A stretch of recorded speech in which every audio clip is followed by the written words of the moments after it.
Muy buenas noches, tengan todos ustedes. Soy el doctor Eduardo Antonio Lara Pérez.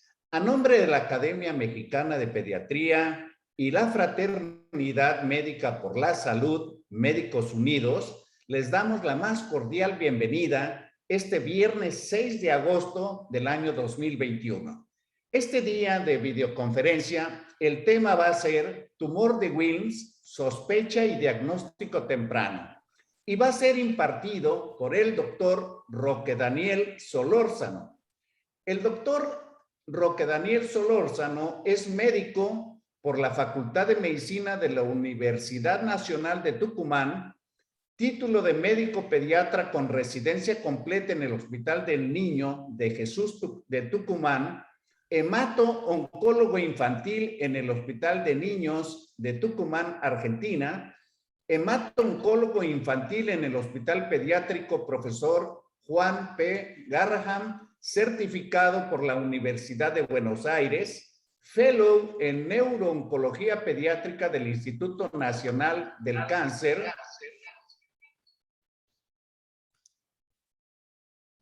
y fellow de la Clínica Pediátrica Post-Tratamiento Oncológico en el Hospital Pediátrico Profesor Juan P. Garrahan. Adelante, Daniel. Bueno, buenas noches a todos. Mi nombre es Daniel Solórzano, como dijo el doctor Eduardo. Déjenme decirles que para mí es un gran honor, un gran orgullo estar participando de estas charlas que se vienen dando casi todos los viernes. Agradezco especialmente al doctor Lara Pérez por la invitación y participar humildemente hablando de esto, de lo que sabemos que es el diagnóstico y la sospecha del tumor de Wilms. Los objetivos de la presentación son describir brevemente la enfermedad y la actualidad, más que nada en Argentina, y hacer un breve pantallazo, me lo voy a permitir, de lo que pasa en México. También delinear los principales síntomas, signos de sospecha de la enfermedad y hacer una breve reseña sobre el pronóstico y el tratamiento del tumor de Wilms. Como dijo el doctor Lara Pérez, yo soy argentino. Estamos acá, muy bien en el sur del continente americano.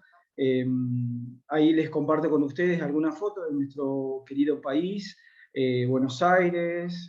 Nuestro país se caracteriza por tener mar, por tener montañas, pero yo vivo en una provincia del noroeste argentino que se llama Tucumán.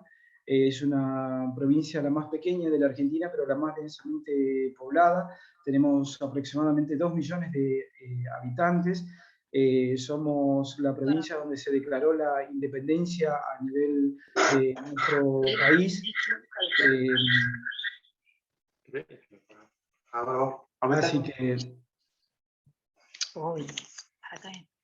Bueno, como introducción al tema podemos decir que el tumor de Wilms es el tumor maligno primario renal más frecuente en pacientes lactantes y niños, en donde la mortalidad por el cáncer infantil ha disminuido en los últimos 30 años en más del 50% de los casos, en donde tenemos chicos que son de menos de 15 años que presentan tumor de Wilms, donde la tasa de supervivencia a 5 años, en estos últimos 30-35 años, ha aumentado de un 74 a un 88%. Es sabido que los pacientes con tumor de Wilms se curan.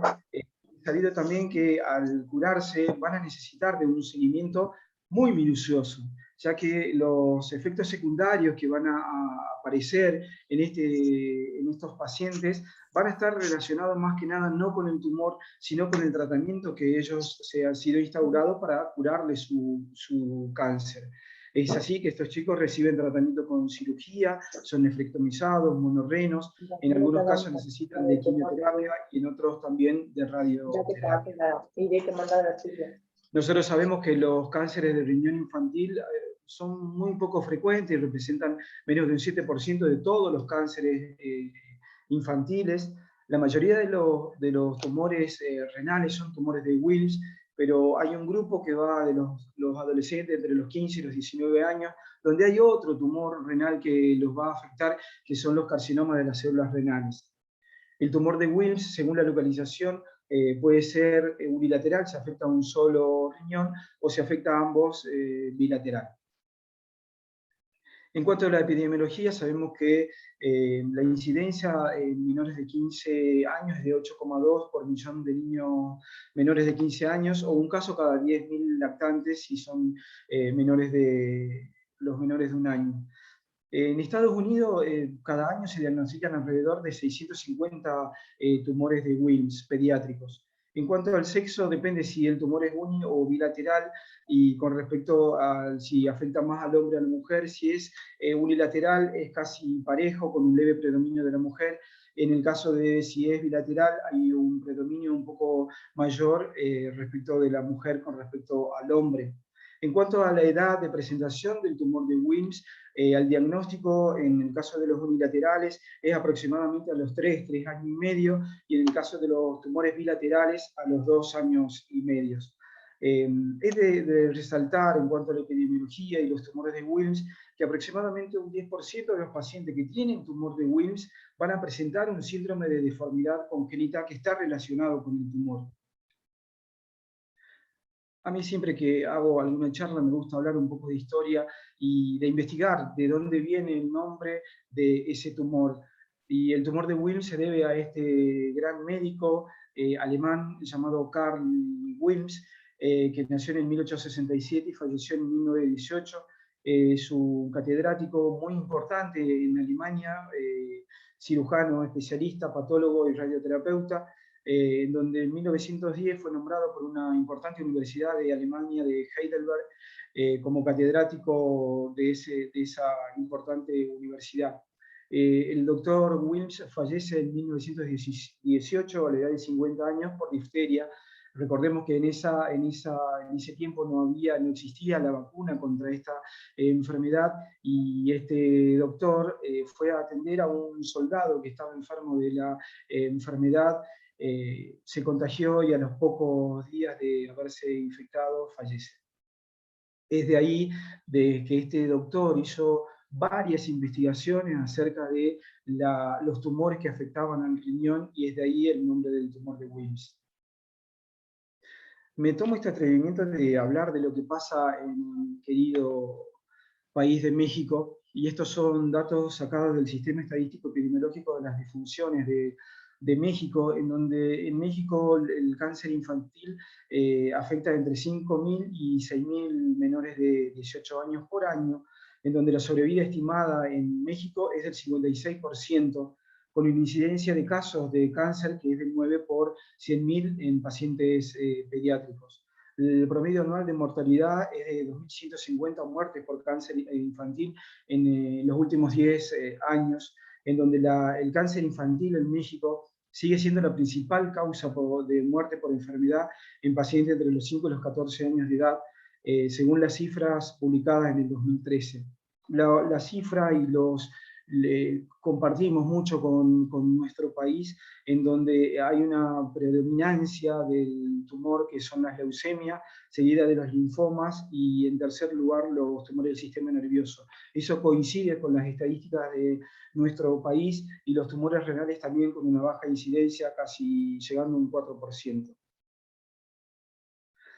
Para hablar de nuestro país, yo quise aprovechar esto para compartir con ustedes cómo registramos nosotros a nuestros pacientes con tumores en Argentina. Y es así que en el año 2000 surge el Registro Oncopediátrico Hospitalario Argentino, que ya cumplió 20 años, que funciona bajo la órbita del Instituto Nacional del Cáncer, perteneciente al Ministerio de Salud de la Nación, en donde tiene dos objetivos que son muy claros, son muy específicos, en donde permite desarrollar un modelo único de registro del cáncer infantil en la Argentina, siguiendo lineamientos internacionales según la Organización Mundial de la Salud, y mediante este registro coordina y centraliza toda la información de todos los pacientes pediátricos que que sufren el cáncer infantil, para así realizar un análisis exhaustivo, estadístico, a nivel local, regional y nacional. para saber, a ver, cuántos chicos tenemos con cáncer, cuáles son las edades que tienen estos chicos, cuáles son los tumores que afectan a cada grupo etario. Y a modo de ejemplo les comparto acá la ficha que el oncólogo o el médico a cargo va a llenar y la va a enviar ahora actualmente en forma digital a la persona que va a registrar todos estos datos y centralizar los datos. Nosotros en la Argentina tenemos aproximadamente 30 unidades hemato-oncológicas que están abocadas al diagnóstico, tratamiento del cáncer infantil en la Argentina. Es así que consta de, primero, la primera parte de los datos filiatorios, después una información de la enfermedad, si fue diagnosticado en el centro, si vino derivado de otro centro para hacer el diagnóstico, si vino derivado para hacer el diagnóstico y el tratamiento, cuándo fue el diagnóstico, cómo se lo diagnosticó, cuál fue el diagnóstico clínico y anatomopatológico del paciente, si presenta alguna otra enfermedad que esté asociada o no, y en esta enfermedad y en este tumor de Wilms que vamos a hablar hoy, vamos a ver qué importante es investigar algún síndrome predisponente que se asocia a este síndrome. ¿Qué tratamiento recibió? ¿Cuándo lo recibió? Todos estos datos nos permiten a nosotros analizarlos, saber en qué lado estamos parados a nivel local, nacional y regional, para ver e implementar las políticas necesarias para la atención de nuestros pacientes oncológicos.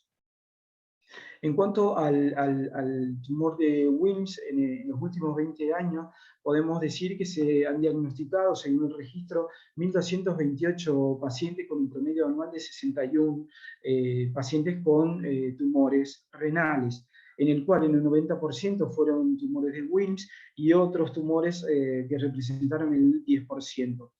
Así como les hablaba de que nuestro país es un país muy amplio, hay lugares que están centralizados y tenemos los centros de referencia y que son centros de alto nivel y que están preparados y capacitados para tratar todos los tumores que son de alto riesgo, que son por ahí tumores o pacientes que no se los pueden tratar en unidades hemato-oncológicas del interior del país, que se deben derivar a estos centros que la mayoría se encuentran en la ciudad de Buenos Aires.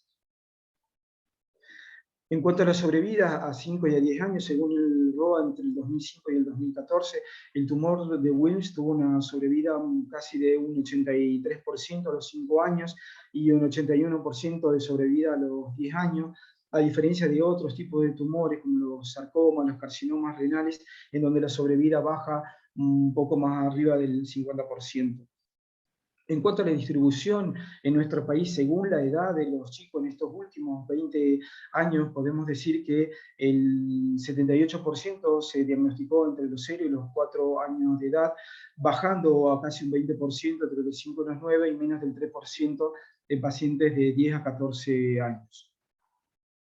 Esto es lo que les hablaba yo y qué importante que es en el tumor de Wilms el examen físico y la investigación de síndromes predisponentes.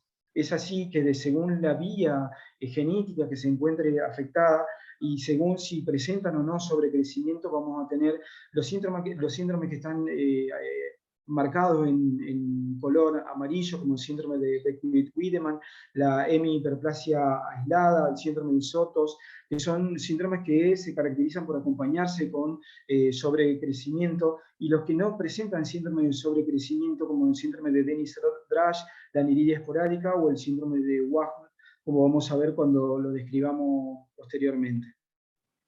Y vamos a empezar con este síndrome, que es un síndrome, el síndrome de Beckwith-Wiedemann, que si bien en los tumores de Wilms tiene una prevalencia del 1%, cerca del 10% de los pacientes que presentan este síndrome van a padecer el tumor de Wilms, y los pacientes que presentan el síndrome de Beckwith-Wiedemann y una hemihipertrofia presentan como mayor predisposición, más riesgo tumoral que los pacientes con síndrome de Beckwith-Wiedemann sin hemihipertrofia. Las características clínicas, como acá podemos ver en los dibujos que acompañan a la filmina, son una microcefalia, una lengua grande, macroglossia, hernia umbilical, estos pequeños hoyuelos a nivel de los pabellones auriculares, la macroglossia, las anomalías renales o hipoglucemias que se presentan más que nada en pacientes neonatos, pero así como este síndrome se asocia con el tumor de Wilms, también pueden asociarse con otros tumores como ser el rhabdomyosarcoma y el hepatoblastoma, sobre todo en los primeros 10 años de vida. Otro síndrome que me parece que es importante y que está asociado con el tumor de Wilms es el síndrome de Dennis-Drash, que también se produce por una mutación a nivel de la vía WT1, donde tienen un aumento del riesgo a tener este tumor de Wilms. El síndrome de Wahrd, en el cual se caracteriza por la asociación del tumor de Wilms, la aniridia, anomalía genitourinaria y retraso mental. Otros síndromes que si bien son muy poco frecuentes también, que los puse y los enumeré acá en esta filmina, y sobre todo el síndrome de Li-Fraumeni, que no solamente se va a asociar con el tumor de Wilms, sino con un montón de otros tumores, ya que tienen alteración a nivel de la vía del P53, en donde ante un síndrome en un paciente con estas características, debemos saber nosotros como pediatras, como médicos, generales, que tenemos que hacer un control ecográfico abdominal cada 3 meses y por lo menos hasta los 8 años de vida, tratando de pesquisar esta asociación de este síndrome genético con el tumor de Wilms. En cuanto a la clínica, y la verdad que la clínica en estos chicos suele ser generalmente y la mayoría de las veces diagnosticada por los padres, aunque un 40% de estos chicos son totalmente asintomáticos, es por eso que la consulta al médico es tardía.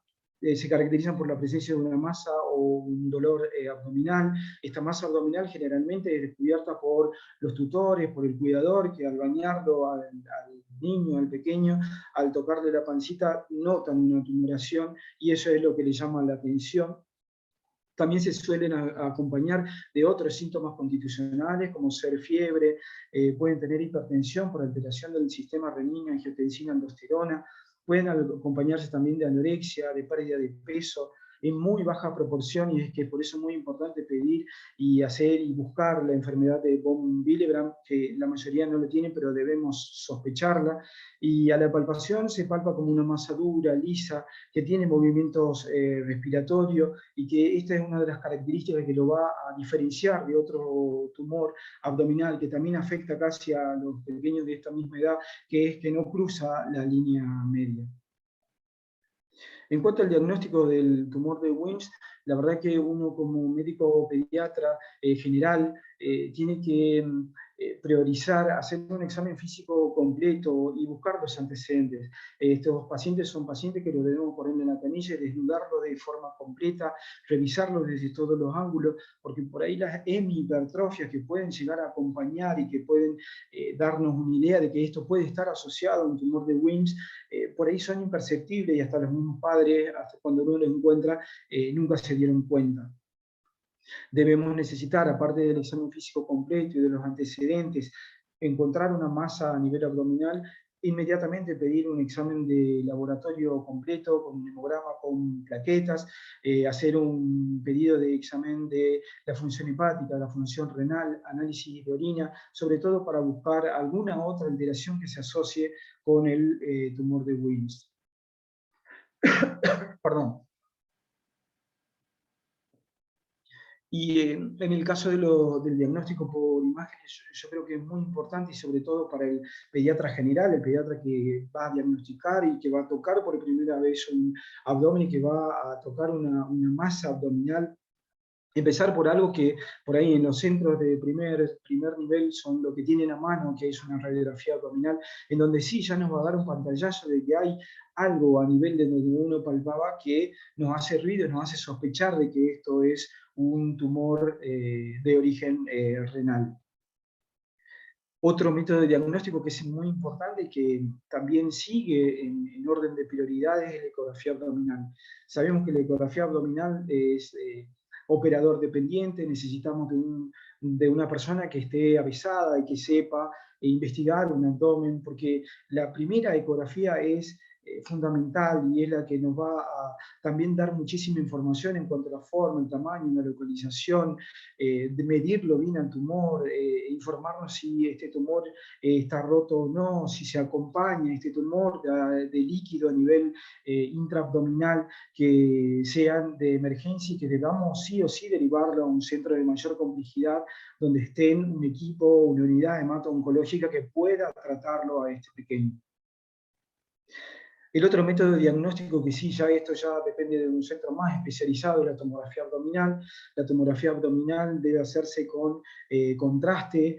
Lo fundamental es que sea con contraste luminoso, lo que nos va a dar también muchos datos acerca de dónde nace, si es renal, si es extrarrenal, si acompaña o no de otras alteraciones, como ser algún compromiso a nivel ganglionar, si atraviesa la línea media o no, si se acompaña de sangrado a nivel intra o extra tumoral y se va a afectar a otras estructuras vecinas o no, si se acompañan en algunos casos de compromiso vascular con la presencia de trombos intramurales. Otro método de diagnóstico que también sirve para estadificar a estos chicos con este tipo de tumor es la tomografía de tórax, que a diferencia de la tomografía abdominal, esta es una tomografía que no necesita contraste, ya que lo que nosotros estamos buscando es un secundarismo, es una metástasis producida por este mismo tumor, que es la metástasis a nivel pulmonar. Sabemos que el tumor de Wilms puede dar metástasis a nivel pulmonar y en algunos pocos casos a nivel hepático. Esto yo lo puse y que más que nada es para un especialista, pero que me parece que no deja de ser muy importante, que es cuando vamos a hacer la punción, aspiración de la masa esta que estamos tocando. Y vamos a realizarla cuando el paciente tenga mayor de 5 a 6 años, cuando se acompañe de síntomas o de alguna infección, como puede ser una infección urinaria, una sepsis o una inflamación del psoas.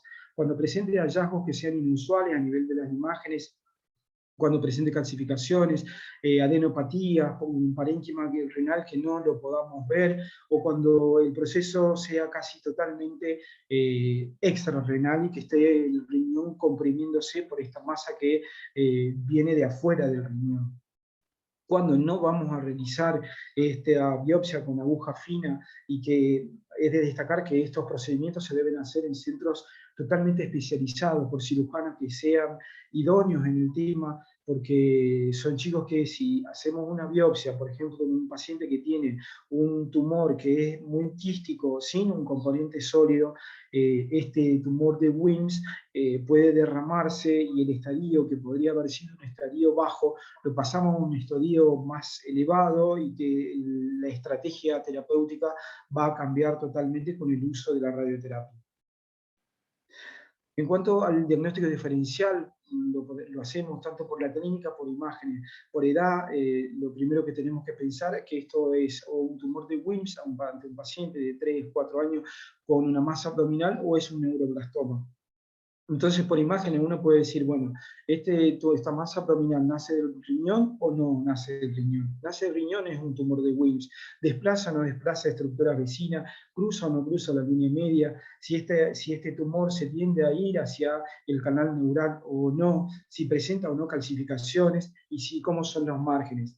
Es sabido que si es dentro del riñón, si desplaza estructuras vecinas, si no cruza la línea media, si no se va hacia la columna, hacia la médula espinal, si no presenta calcificaciones y los márgenes son muy definidos, estamos ante la presencia muy clara de que este es un paciente con un tumor de Wilms.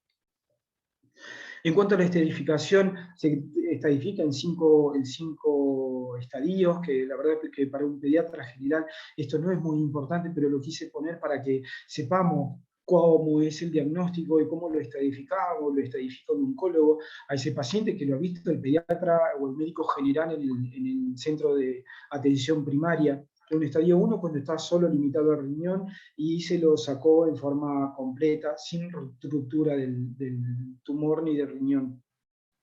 Un estadio 2 cuando el tumor se extiende más allá del tumor, pero se lo pudo sacar a todo ha roto la cápsula, pero se lo sacó en forma completa.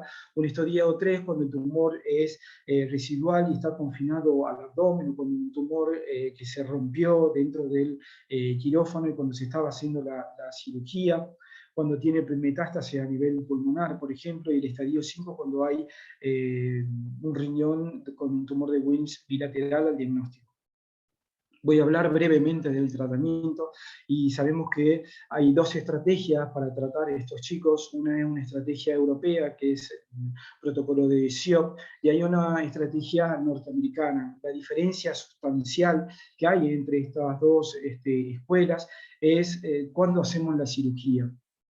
Nosotros en Argentina estamos muy acostumbrados a este protocolo SIOP, que lo que nos permite es realizar con quimio preoperatoria ante una sospecha muy fuerte de que es un tumor de Wilms, realizar una reducción sustancial del tumor que facilite la cirugía con menos riesgos. Es así que si es un tumor localizado, utilizamos dos drogas, que son vincristina y actinomicina, por el término de un mes.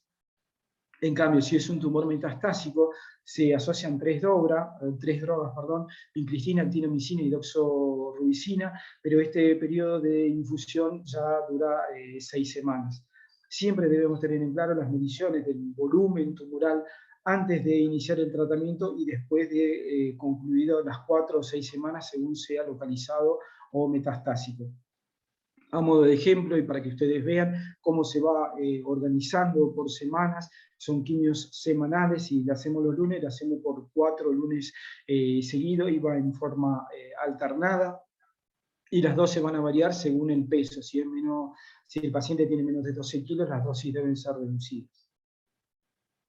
En cuanto a la anatomía patológica, solo para que sepamos que una vez que terminamos la quimioterapia se va a hacer la cirugía y en el caso de la izquierda, en la tablita de la izquierda lo vamos a definir en bajo, de riesgo intermedio y alto riesgo, y que eso es lo que nos va a definir el esquema que vamos a realizar con posterioridad a la cirugía. En el caso de la derecha, en el cuadro de la derecha, también se los define en 3 grados, bajo, intermedio y alto riesgo, que esa es la estrategia que la usa Norteamérica, en el cual ellos hacen la nefrectomía inicial. Una vez que tienen la nefrectomía inicial, mandan la anatomía patológica y ya les permite a ellos definir los riesgos y realizar el esquema terapéutico correspondiente. 2 palabras solamente del tumor de Wilms bilateral, que es un tumor que corresponde al 5% de los tumores de Wilms, que tiene una sobrevida a 4 años del 80% y en un 70% se puede evitar una nefrectomía completa. El objetivo del tratamiento es alcanzar la curación, preservar la mayor cantidad de tejido renal funcionante posible. En los dos, tanto en SIOP como en la estrategia norteamericana, en los dos esquemas hacen la quimioterapia previa en forma unificada, con el objetivo de disminuir el volumen tumoral y preservar la mayor cantidad de tejido renal funcionante. En cuanto al pronóstico, depende de las características histopatológicas, si tiene histología favorable o desfavorable, que tenga anaplasia difusa es totalmente desfavorable. En cuanto al estadio de la enfermedad al diagnóstico, depende si es localizado, así es metastásico, teniendo un mejor pronóstico si es localizado. Hay características moleculares del tumor que no se lo hacen en todo el mundo, solamente en centros especializados. En Argentina esto se lo realiza en el Hospital Garrahan. Se evalúa la presencia de la ganancia del 1Q y la pérdida del 1P y del 16Q.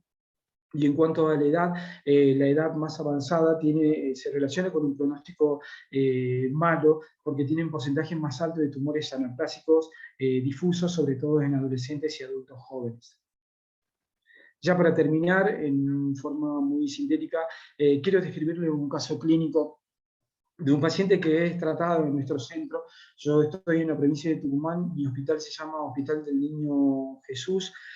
Contamos con una unidad hemato-oncológica, con una sala con 9 camas y un hospital de día con 5 camas, con un equipo de hemato-oncólogos infantiles que somos 4, 2 pediatras, el equipo de la internación con clínicas y enfermería especializada en el tratamiento de este tipo de pacientes pediátricos.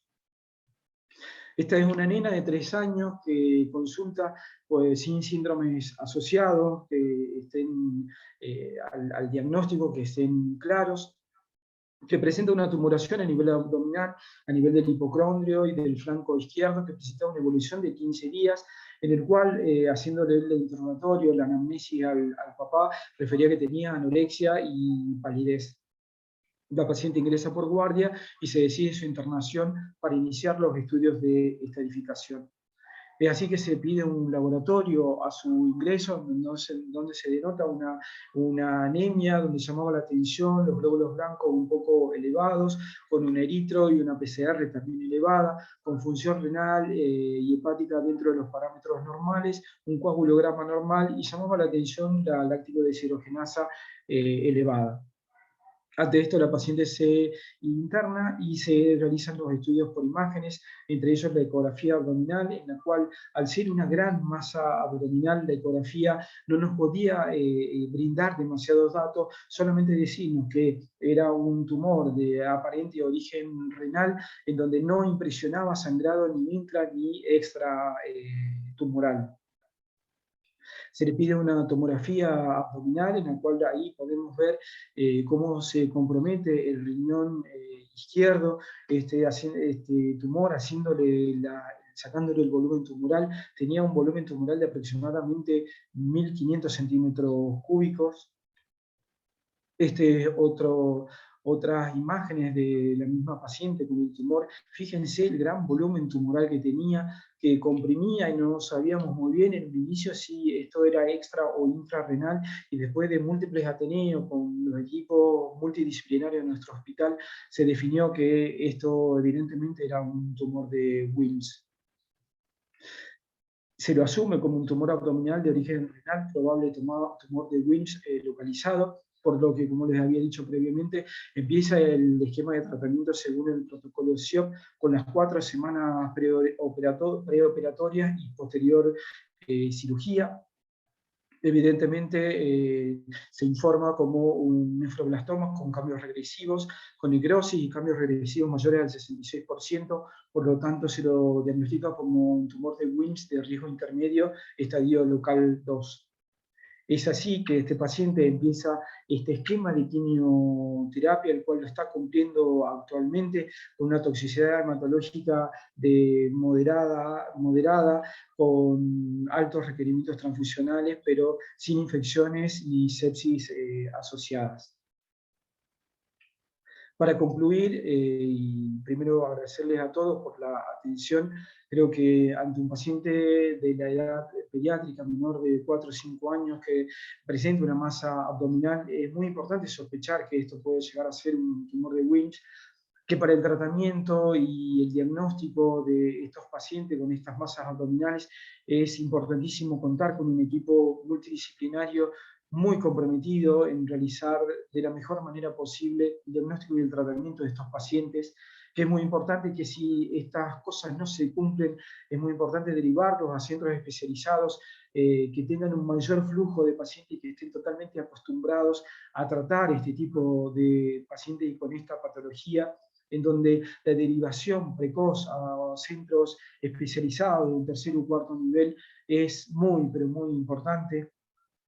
Y que creo que esto es lo más importante, que pacientes pediátricos con un diagnóstico y un tratamiento adecuado poseen altas tasas de curación. Es uno de los pocos tumores pediátricos que tienen una tasa de curación de aproximadamente un 80%. Si bien estos pacientes se curan, vuelvo a repetir, que una vez que se curaron es muy importante el seguimiento multidisciplinario, no tan solo para ver que no vuelva a aparecer el tumor, porque no va a volver, las chances son muy pocas, pero sí evaluar todas las comorbilidades que pueden llegar a aparecer, porque son pacientes monorrenos que han recibido en algunos casos quimioterapia, que le van a dar múltiples complicaciones a largo plazo, y radioterapia, que también se asociaría con aparición de nuevos tumores en edades adultas. Bueno, para mí ha sido un gran honor estar acá. Quiero compartir con ustedes una foto de Tafí del Valle, que es uno de los lugares más lindos que tenemos en nuestra provincia, en Tucumán. Y la otra postal que está hacia la derecha es la postal más linda que tengo yo en casa, que es mi querida familia. Bueno, estoy a su disposición por si alguien quiere comentar o decir o preguntar algo. Muchas gracias. Muchas gracias, Daniel. Definitivamente que siempre es muy agradable escuchar cosas que suceden en otro país cuando se comparan con México. Creo que es una manera de estarnos viendo. Estamos muy a la par. Yo recuerdo hace pues ya algunas décadas que algunos de los maestros decían, es tumor de Wilms si no rebasa la línea media del abdomen, pero si la rebasa es neuroblastoma. ¿Qué experiencia tienes tú de eso? Y como lo dije al final, la verdad que estos son tumores en donde uno no lo puede definir solo y necesita de un equipo multidisciplinario. Necesitamos de un buen equipo de imaginología que esté acostumbrado a ver este tipo de tumores y necesitamos de oncólogos con una experiencia suficiente de haber visto miles de imágenes para tratar de definir si esto es un tumor de Wilms o un neuroblastoma. Por características imagenológicas hay muchas cosas que nos van a llamar la atención, si engloba o no los grandes vasos, si desplaza o contacta con estructuras vecinas o no, los bordes, si son definidos o no, o sea, son varias características tanto imagenológicas como clínicas que nos van a llamar la atención y nos van a ayudar a definir si esto se trata de una u otra cosa.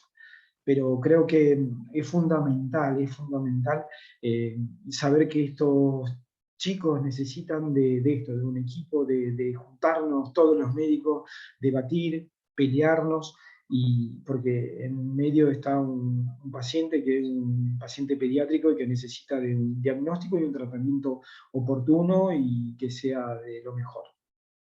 Entiendo que tú estás en un hospital en una ciudad, pues, de mediana a grande, porque 2 millones de habitantes es una gran cantidad de habitantes, es un gran sitio de convivencia, y yo siento que, ¿qué tanto tienen ustedes de referencia? ¿Es un hospital de referencia de la provincia que les manden pacientes ahí con tumor de Wilms? Es un hospital, sí, de referencia a nivel provincial, regional también. La verdad que nosotros trabajamos y tratamos de trabajar muy en red, entonces los pacientes nuestros, si no lo podemos tratar o son tumores que son muy difíciles, son contrarreferenciados directamente a un centro de mayor nivel como es los hospitales que están en la ciudad de Buenos Aires. Pero sí, nosotros de acá recibimos todos los pacientes con cualquier tipo de tumor de toda la provincia y de provincias que son aledañas a nuestra provincia. Perfecto, muchas gracias. La doctora Pamela menciona que excelente disertación del doctor Solórzano. Saludos desde Argentina para todos. La doctora Silvia Juárez, muy buena presentación. Felicitaciones, doctor. Galaxy, no sé quién sea, pero también le manda felicitaciones. Y el doctor Jorge Chuk quiere la palabra. Adelante, Jorge. Bueno, felicidades, Daniel. Ha sido muy interesante la plática que nos has compartido aquí con nosotros.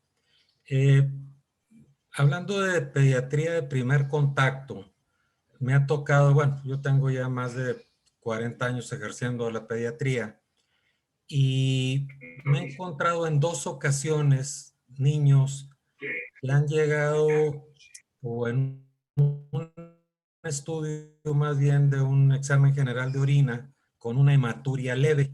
Y en base a eso hemos pedido un sonograma renal, y cuál ha sido la sorpresa que nos hemos encontrado de que pues se nos reporta un tumor en uno de los riñones y luego ha concluido todo siendo un tumor de Wilms.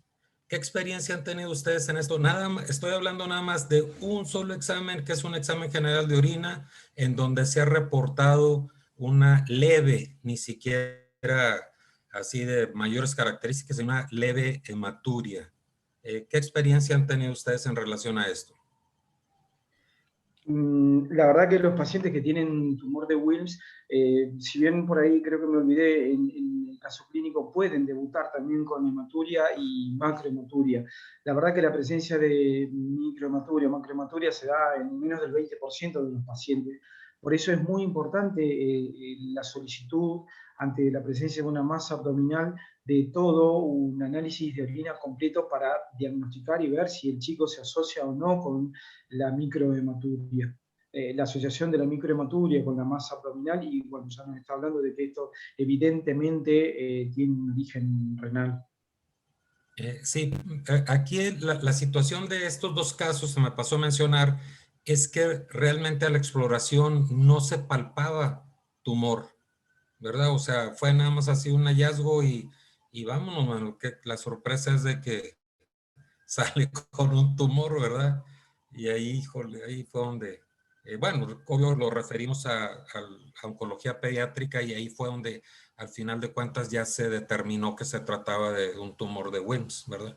Por eso era la pregunta, pero gracias por la respuesta. Totalmente, yo lo enfoqué más que nada al pediatra del primer nivel, y por eso es que yo creo que en algunos casos hay veces que la radiografía por ahí también ante una tumoración también nos va a aportar datos. El examen de orina, el encontrar una microhematuria, y ya debemos sospechar, si bien todas las microhematurias no pueden estar siempre relacionadas con algún proceso infeccioso, que es lo que primero uno pensaría como pediatra general, la ecografía tendría que estar acompañándose, tratando de buscar esa alteración, o por lo menos sospecharla, y saber que vamos a pedir otro método diagnóstico tratando de descartar o confirmar lo que por ahí estamos sospechando. Muy bien, muchas gracias. Sí, muchas gracias. Felicidades por la...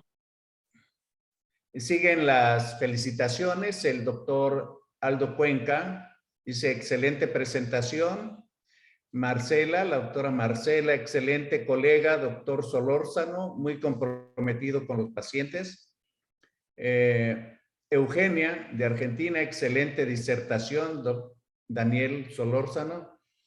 Creo que a mí me gustaría, si tienes algún comentario de los casos mortales de tumor de Wilms, si se pueden relacionar a un diagnóstico tardío, a complicaciones infecciosas, a comorbilidades presentes aparte del tumor de Wilms. O sea, no sé si ustedes tengan algún porcentaje o que tengas algún comentario acerca de qué es lo que sucede con los casos mortales del tumor de Wilms.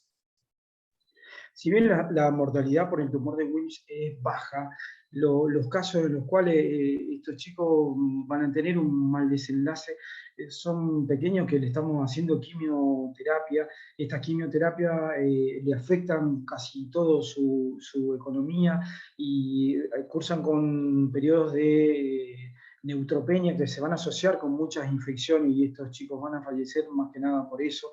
Pero en Argentina la tasa de mortalidad por un tumor de Wilms es muy baja, muy baja. El 80%, 85% de los chicos se van a curar, y los otros chicos, los que no van a tener un mal desenlace, son porque son chicos que tienen un tumor de alto riesgo, que han tenido una quimioterapia de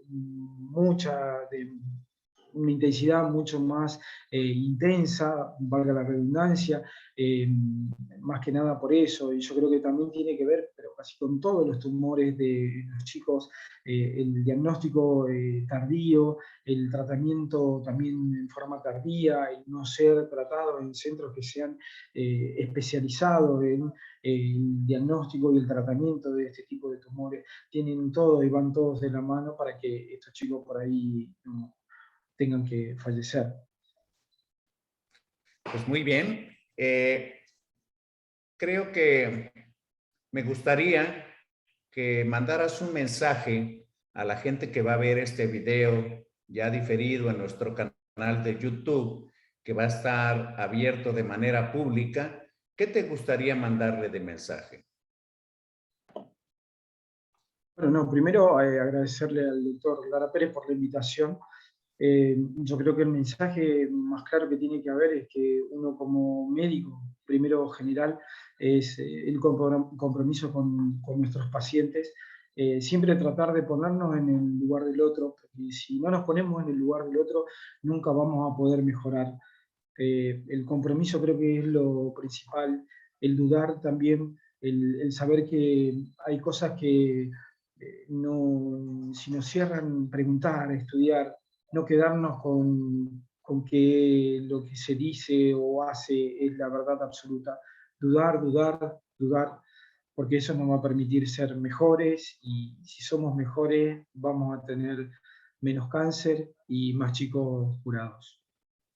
Muchas gracias, doctor Daniel Solórzano. Un privilegio tenerte aquí.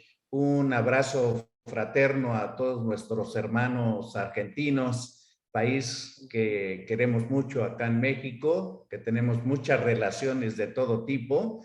Y bueno, quiero concluir esta videoconferencia de hoy diciendo que el tumor de Wilms es un diagnóstico relativamente fácil. No parece ser muy complicado, no necesita estudios demasiado complicados y la mortalidad va bajando de manera importante. Sin embargo, la medicina actual obliga al médico de primer contacto que no se quede con dudas, que canalice rápidamente a un paciente con sospecha de tumor de Wilms al sitio y con los médicos adecuados para que reciba el tratamiento en calidad y que sea efectivo lo mejor posible. Me llama mucho la atención el lado humano del doctor Solórzano y quiero recalcarlo porque creo que se nos ha olvidado a muchos de nosotros que estamos para servir a nuestros semejantes y que un médico sin esa sensibilidad y sin esa actitud de servicio le resta mucha la capacidad que pueda tener como científico, como conocedor de la medicina. Les quiero agradecer a todos ustedes también el favor de su presencia, de su atención, de su tiempo, y les quiero invitar para las próximas actividades. Aprovecho para decirles que estamos a 6 días de iniciar las actividades del Congreso Virtual Internacional Pediatría de Primer Contacto. Es un congreso por demás espléndido en la oferta académica. 32 videoconferencias, 6 talleres, un foro de discusión y 12 países participantes. No se lo pierdan. Pueden inscribirse en www.pediatriadeprimercontacto.com. Muchas gracias. Buenas noches. Buenas noches.